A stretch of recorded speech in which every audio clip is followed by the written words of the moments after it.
20 signs Camilla's time as queen is ending, and the proof isn't the polls.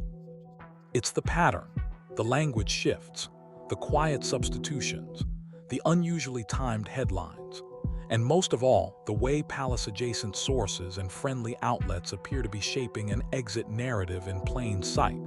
The same kind of slow, deliberate framing many believe was used against Diana in the years leading up to the divorce. Today, we're breaking down the behavioral cracks, the approval numbers her PR can't reverse, and the uncomfortable echo of a promise Diana made on live television that people say is now playing out, almost word for word. Stay with me until number 14, because that's where the story turns inward. That's where the whispers stop sounding like gossip and start sounding like institutional preparation. And at number 20, we'll land on the historical ending Diana warned about, the one that doesn't require drama, scandal, or shouting. Just the oldest royal punishment of all, being quietly moved aside and then forgotten. Let's get into it. Number 1, the breakdown that looked like more than emotion. In late 2024, during the final day of a royal tour in Samoa, cameras caught a moment the palace couldn't edit out. At a farewell ceremony, the king made a remark about hoping to live long enough to return one day. And right there, in front of everyone, Camilla's composure visibly cracked.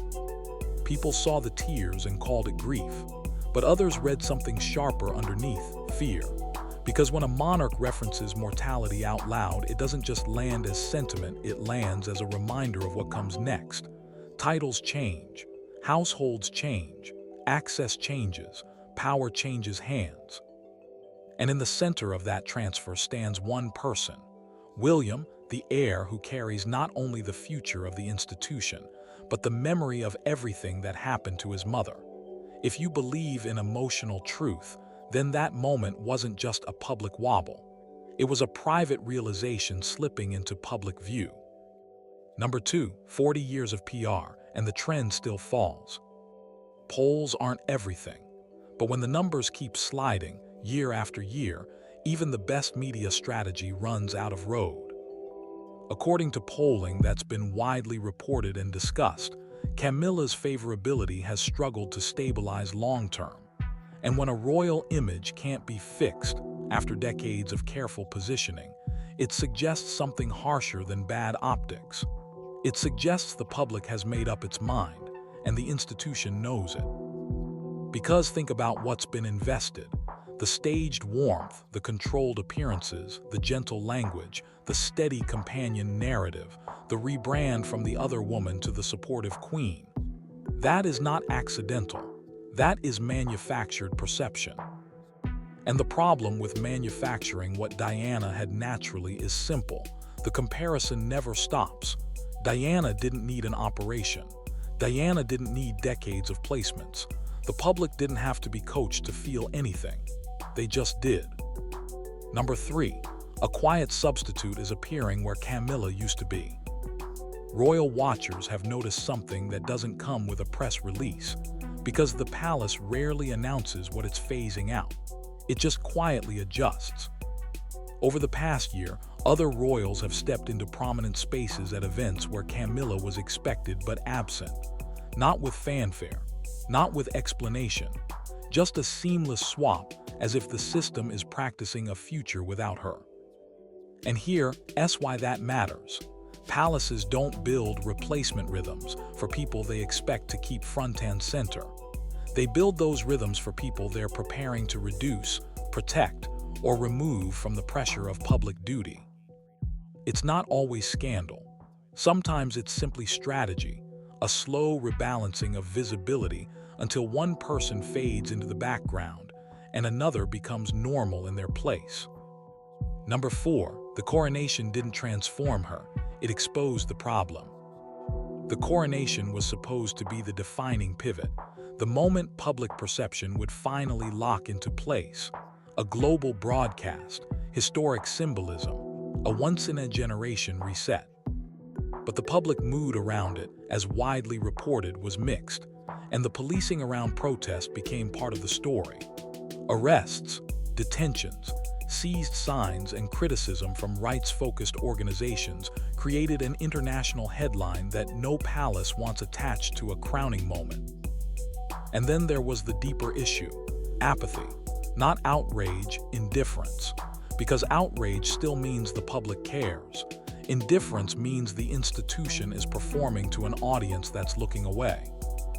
Diana's funeral drew crowds because people came voluntarily, pulled by genuine emotion. A coronation should feel like national gravity. When it doesn't, the PR problem is Camilla's outfit or the seating plan. It's legitimacy in the heart of the public. Number 5. Queen Dowager is being planted in public language. Words matter in royal life. Titles aren't just names, they're a map of where power is and where it's going next. When multiple mainstream outlets begin using the phrase Queen Dowager in close proximity, not as a distant hypothetical, but as a scenario being discussed in the present, it signals something important. The public is being prepared for a transition before the transition happens. That's not random. That's classic institutional messaging. It's how you make a future feel familiar. You repeat the phrase until it stops sounding strange. Then, when it arrives, it feels inevitable. And if you've watched royal history closely, you know this method. Slow language shifts, gentle repositioning, and the quiet rewriting of expectations. Number 6. Half the country still won't call her queen. Reported polling has suggested that a large portion of the public still resists calling Camilla queen in the straightforward way the institution wants. And that matters because royal power is symbolic. A crown can be placed on a head, but acceptance has to be placed in the public mind. When the public refuses the word, it's not just semantics, it's rejection. You can broadcast a coronation to the world, but if the country still hesitates to speak the title, then the title exists more on paper than in people's hearts. Number 7. No difference is worse than being disliked. One reported statistic cuts deeper than hatred ever could. The idea that many people feel Camilla has made no difference to the monarchy. Hate means you left a mark. It means you matter enough to be argued about. But no difference means you're invisible, and invisibility is fatal in a role built on public symbolism. Diana changed the tone of the monarchy without trying. Camilla has spent decades trying to reshape her public perception, and the most damaging verdict imaginable is not, "We dislike you." It's, "We barely notice you." Number 8. Young Britons have already decided, and they don't reverse easily. The future of the monarchy lives in the generation coming up next. And among younger adults, Camilla's popularity is widely reported to be weak. That's not a short-term problem. That's the long game ending early. Because younger generations do warm up to royals the way older generations sometimes do. Their opinions calcify. Once a narrative lands, especially one tied to Diana, it rarely disappears. So when William becomes king, the generation shaping the next era won't rally around Camilla's continued presence. They won't campaign for her relevance. They won't defend her status. In many cases, they simply won't care when she fades from view. Number 9. The Panorama anniversary reopened the wound. Every few years, the Diana story returns not as nostalgia, but as a fresh cultural wave. And major anniversaries act like a trigger. Documentaries, retrospectives, new commentary, relitigation of old wounds. And when that happens, Camilla's rehabilitation loses another layer. Because Diana's most famous words, "There were 3 of us in this marriage," don't age. They don't soften, they don't fade. The palace can manage headlines, but it cannot bury an interview that has become permanent public testimony. Every replay is a reminder. Every documentary is a reopening. Every anniversary becomes another storm passing through the present. Number 10. A personal revelation that didn't spark national sympathy. In late 2025, Camilla made a highly personal disclosure in a major broadcast interview. The kind of revelation a PR team typically chooses carefully, hoping to anchor empathy and humanize someone the public struggles to embrace. But the response, as reported, was muted. The conversation didn't catch fire. The news cycle moved on quickly. And that contrast is brutal. When Diana spoke openly about her pain, the world stopped and listened. When Camilla revealed something deeply personal, the nation barely looked up. If true, that isn't about strategy. That's about trust, and trust, once lost, is the one resource even royal power can't buy back. Number 11. William will hold her future in his hands. Here's the constitutional reality people don't like to say out loud. Camilla's post-Charles life is not guaranteed by love or tradition. It's shaped by discretion, decisions, and the structure of the institution under its next king. Once the crown transfers to William, the practical details, housing, visibility, security, staffing, invitations, relevance, become subject to what the new reign chooses to grant. And that's why the emotional tension matters. William isn't a neutral stranger. He is Diana's son. He is the boy who walked behind his mother's coffin. He is the man who has never publicly pretended the past didn't happen. That doesn't mean vengeance. It means reality. Camilla's safety net is not a system. It's one person's willingness. Number 12. She can never be Queen Mother. There's a title that carries deep affection in British memory, Queen Ma. It's warm, it's protective, it's beloved. Camilla can never hold it because she is not William's mother. She is his stepmother. The emotional relationship that powers that title doesn't exist here, and the public understands the difference instinctively. So instead, the likely label becomes Queen Dowager, a colder title, an older title, a title that sounds like history closing a book rather than opening a new chapter. Number 13. The double standard the public never forgot. Diana lost her HRH style after the divorce, a moment widely reported as deeply painful for her. Camilla, by contrast, entered royal marriage and gained status through the very institution that, in the public mind, had punished Diana. For many people, that contrast is not just unfair, it's symbolic. One woman was publicly diminished as her marriage ended. The other rose within the same system after being part of the story that ended it. Whether you see that as monarchy logic or moral hypocrisy, the public memory remains. Diana lost, Camilla gained, and that imbalance still fuels resentment decades later. Number 14. The insiders have started shaping her exit story. This is where the temperature changes. When palace-adjacent sources begin leaking, hinting, and framing a royal's condition, not in official statements, but through carefully worded insider quotes, that's often a sign the institution is preparing the audience for a shift. Reports and tabloid claims about Camilla's mobility, her stamina, her health, her mood, whatever the specific angle, can function as narrative management.